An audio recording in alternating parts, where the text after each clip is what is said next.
نبی سے اونچا ہے رتبہوں سے بسم اللہ الرحمن الرحیم فصل فی زیارت القبور اے ھذا فصل فی زیارت القبور، یہ فصل زیارت قبور کے بیان میں ہے۔ زیارت قبور مستحب ہے، زیارت قبور مستحب ہے، اور اولیاء اللہ کے مزاروں کے لیے سفر کرنا جائز ہے۔ حضور صدر الشریعہ علیہ رحمت و رضوان بہار شریعت میں تحریر فرماتے ہیں، اور اولیاء اللہ اپنے زائرین کو نفع، اور فرمایا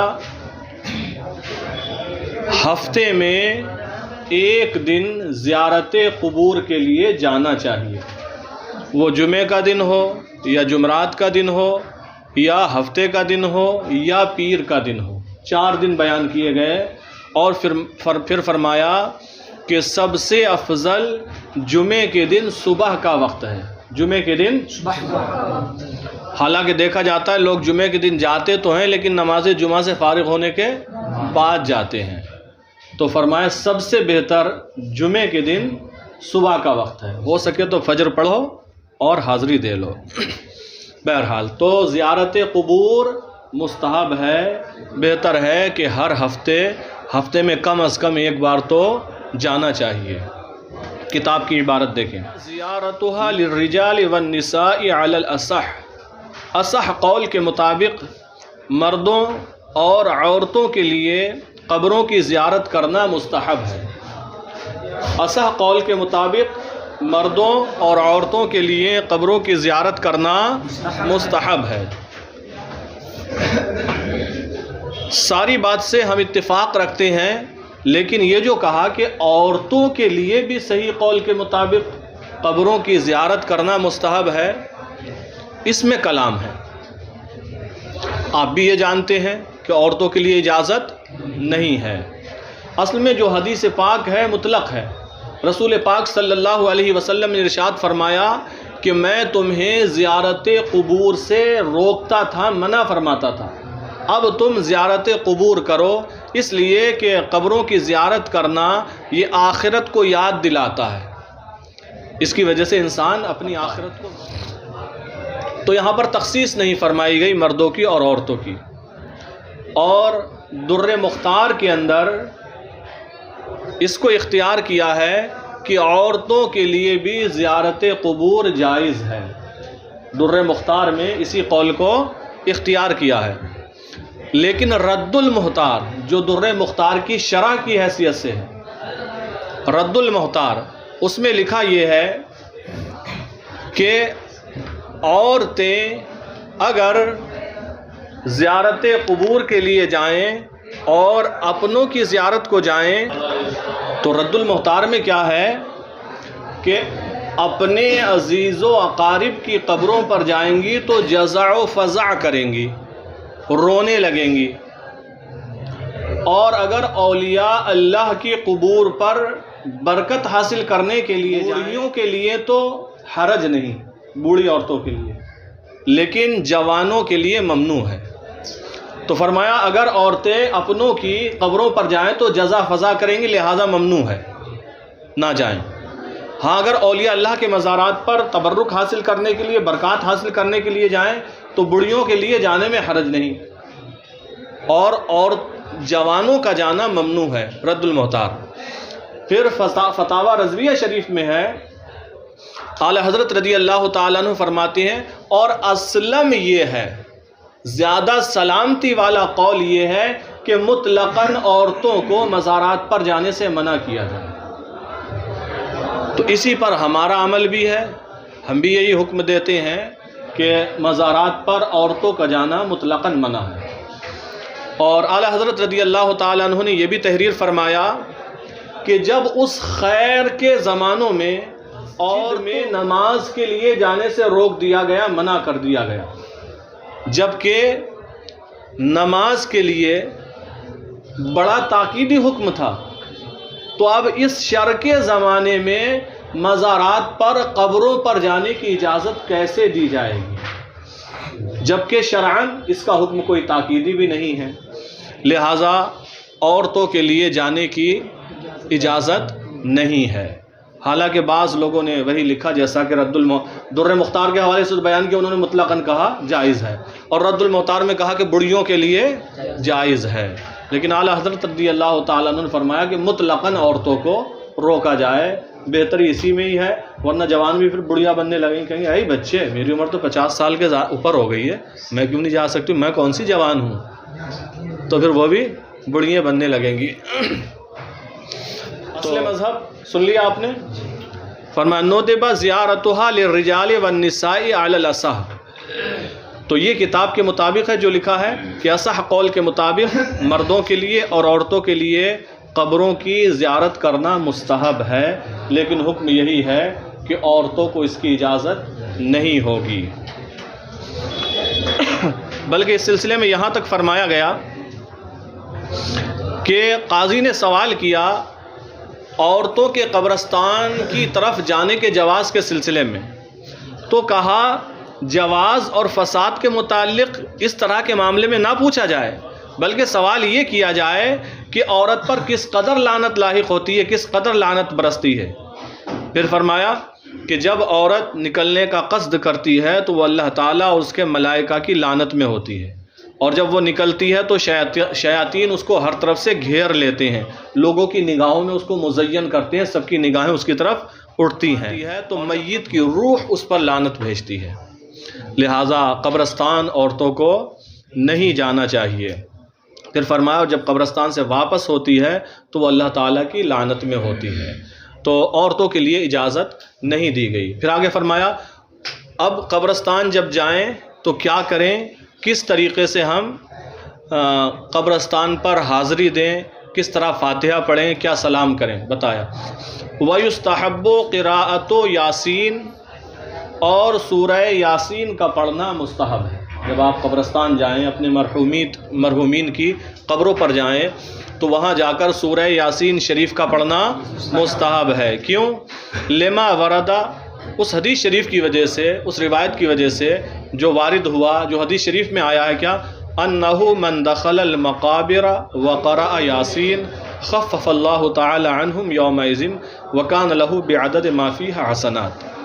من دخل المقابر، جو قبرستان میں داخل ہو، وقرأ یاسین، اور سورہ یاسین پڑھے، سورہ یاسین کی تلاوت کرے، خفف اللہ تعالی عنہم، تو اللہ تعالیٰ ان سے یعنی مردوں سے تخفیف فرما دیتا ہے، یومئذ، اس دن، جس دن جا کر سورہ یاسین پڑھ رہا ہے تو اللہ تعالیٰ اس دن مردوں سے ان کے عذاب میں تخفیف فرما دیتا ہے۔ وَكَانَ لَهُ بِعَدَدِ مَا فِيهَا حَسَنَات، اور اس پڑھنے والے کے لیے قبرستان میں جتنے مردے مدفون ہیں جن کے لیے ایصال ثواب کیا ہے، ان کی تعداد کے برابر نیکیاں ملتی ہیں، ان کی تعداد کے۔ مثال کے طور پر اس نے کچھ ایسے کلمات پڑھے جن کے پڑھنے پر 100 نیکیاں ملتی ہیں، تو اللہ تعالیٰ کی شان کریمی دیکھیں، اس نے پڑھا 100 نیکیاں ملی۔ اب اس نے قبرستان کے اندر مثلاً 100 لوگ مدفون ہیں، سب کو ایصال ثواب کیا، تو اللہ تعالیٰ کی شان کریمی یہ ہے ہر ایک کو 100 کا ثواب پہنچتا ہے۔ یہ نہیں کہ 100 نیکیاں اس کے پڑھنے پر جو ملی ہیں 100 کو بخشے تو ایک نیکی آئے گی حصے میں۔ یہ اللہ تعالیٰ کی شان کریمی ہے کہ ہر ایک کو 100 نیکیاں ملتی ہیں۔ پھر اللہ تعالیٰ کا فضل و کرم یہ ہوتا ہے کہ سب کو 100 نیکیاں ملی، کتنی ہو گئی؟ 10,000، اور 100 اس کو ملی، 10,000 100، تو اسے 10,000 اور 100 نیکیاں ملتی ہیں۔ یہ اللہ تعالیٰ کی طرف سے کرم ہوتا ہے، لہٰذا ہمیں جانا چاہیے اور زیادہ سے زیادہ پڑھنا چاہیے۔ جتنا زیادہ پڑھیں گے سب کا حساب جوڑ کر ہمیں اور زیادہ ثواب مل جائے گا۔ تو فرمایا اس دن اللہ تعالیٰ مردوں سے عذاب میں تخفیف پیدا فرما دیتا ہے، اور اس پڑھنے والے کے لیے اس قبرستان میں جتنے بھی مردے مدفون ہوں جن کے لیے ایصال ثواب کیا ہے، ان کی تعداد کے مطابق، تعداد کے برابر اسے نیکیاں ملا کرتی ہیں۔ تو زیارت قبور کو جانا مستحب ہے۔ اللہ کے رسول صلی اللہ تعالی علیہ وسلم جنت البقیع میں زیارت قبور کو تشریف لے جایا کرتے تھے، اور جب جاتے تو سلام پیش کرتے، کہتے رسول پاک علیہ السلام السلام علیکم دار قوم مؤمنین وَإِنَّا إِن شاء اللہ بکم لاحقون اسأل اللہ لی ولکم العافیہ، یعنی اے قوم مؤمنین کی بستی میں بسنے والو تم پر سلامتی ہو، اور کہتے اللہ نے چاہا تو ہم بھی تم سے آ کر ملیں گے، اور پھر کہتے میں اپنے لیے اور تمہارے لیے عافیت طلب کرتا ہوں۔ تو اس طریقے سے جائے، اور حاضری کا طریقہ فقہاء کرام نے بیان کیا کہ پائنتی کی طرف جدھر میت کے پیر ہوتے ہیں قبر میں، اس طرف سے کھڑا ہو، سلام کرے، اس کے بعد جو بھی پڑھنا ہے اس کو، سورہ یاسین پڑھے، سورہ بقرہ کی شروع کی آیتیں وَأُولَئِكَ هُمُ الْمُفْلِحُونَ تک پڑھے، آیت الکرسی پڑھے، آمن الرسول سے آخر تک پڑھے، اس کے علاوہ سورہ فاتحہ پڑھے، جو کچھ بھی پڑھنا چاہے پڑھے اور ایصال ثواب کرے۔ فرمایا بہتر یہ ہے کہ سرہانے کی طرف سے نہ جائے، کیونکہ میت کو گردن گھما کر دیکھنا پڑتا ہے۔ یہ حضور صدر الشریعہ علیہ رحمت و رضوان نے بھی اپنی مائناز کتاب بہار شریعت میں تحریر فرمایا۔ تو جائے اور پھر پڑھ کر جو بھی گزرے ہوئے لوگ ہیں ان کے لیے ایصال ثواب کرے، دعائے مغفرت کرے۔ ہم جو بھی دعائے مغفرت کرتے ہیں، مرحومین مرحومات کے لیے کرتے ہیں، صدقہ و خیرات کرتے ہیں، اس کا ثواب انہیں پہنچتا ہے۔ چنانچہ حدیث پاک ہے، حضرت انس رضی اللہ تعالیٰ عنہ سے مروی، انہوں نے کہا یا رسول اللہ ہم مردوں کے لیے صدقہ کرتے ہیں، ان کے لیے مغفرت کی دعا کرتے ہیں، کہ اس سے انہیں فائدہ پہنچتا ہے؟ تو رسول پاک علیہ السلام نے فرمایا ہاں انہیں فائدہ پہنچتا ہے، اور وہ اس طرح خوش ہوتے ہیں جیسے کہ تم دسترخوان پر خوش ہوتے ہو۔ جب دسترخوان لگاؤ، کہیں دعوت ہو تو خوشی ہوتی ہے، تو مردے بھی خوش ہوتے ہیں، ان کو اس سے فائدہ پہنچتا ہے۔ آگے دیکھیں، وَلَا يُكْرَهُ الْجُلُوسُ لِلْقِرَاءَةِ عَلَى الْقَبْرِ فِي الْمُخْتَارِ، کتاب میں ہے کہ قول مختار کے مطابق قراءت قرآن کے لیے قبر پر بیٹھنا مکروہ نہیں ہے۔ یہ کتاب میں لکھا ہے آپ کی، اس کا ترجمہ کر لیں، قراءت علی القبر، اور قراءت کے لیے، قرآن پڑھنے کے لیے قبر پر بیٹھنا مکروہ نہیں ہے، فی المختار، مذہب مختار میں، تو مکروہ نہیں ہے مذہب مختار میں۔ تو کتاب میں لکھا ہے کہ قراءت قرآن کے لیے قبر پر بیٹھنا مکروہ نہیں ہے مذہب مختار کے مطابق، لیکن حضور صدر الشریعہ علیہ رحمت و رضوان تحریر فرماتے ہیں کہ قبر پر قراءت قرآن کے لیے بیٹھنا بھی مکروہ ہے، مکروہ تحریمی ہے۔ ہاں صرف بعض علماء نے اس کی اجازت دی ہے، جب قبر کے آس پاس آگے پیچھے جگہ ہے تو قبر پر کیوں بیٹھ رہے ہیں؟ تو یہ صرف بعض فقہا نے لکھا ہے، ورنہ عام طور سے لکھا ہے کہ قبر پر بیٹھنا مکروہ ہے۔ تو قبر پر بیٹھنا کیا ہے؟ مکروہ ہے۔ بلکہ صدر الشریعہ علیہ رحمت و رضوان نے صاف لکھا، قبر پر بیٹھنا، قبر پر چلنا، قبر پر سونا، قبر پر پیشاب پاخانہ کرنا حرام ہے۔ ناجائز بھی نہیں لکھا، مکروہ تحریمی بھی نہیں لکھا، بلکہ لکھا حرام ہے۔ لہٰذا یہ جو قول یہاں پیش کیا گیا اس پر فتویٰ نہیں ہے۔ قبر پر قراءت قرآن کے لیے، تلاوت قرآن کے لیے بیٹھنا بھی مکروہ تحریمی ہے۔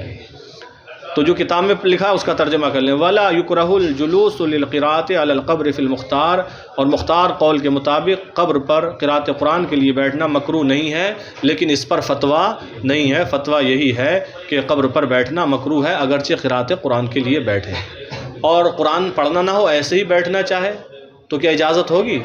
جب قراءت قرآن کے لیے اجازت نہیں ہے تو بغیر قراءت کے لیے اجازت۔ فرمایا وَكُرِهَ الْقُعُودُ عَلَى الْقُبُورِ لِغَيْرِ قِرَاءَةٍ، اور بغیر قراءت کے لیے قبر پر بیٹھنا کیا ہے؟ مکروہ ہے۔ اور ہم بہار شریعت کے حوالے سے بتا چکے، حضور صدر الشریعہ نے کیا لکھا ہے؟ قبر پر بیٹھنا حرام ہے۔ تو انہوں نے لکھا کہ بغیر قرات کے لیے قبر پر بیٹھنا مکروہ ہے، ووطئھا، اور قبر کو روندنا بھی مکروہ ہے۔ روندنا یعنی اس سے ہو کر گزرنا، اس پر چلنا۔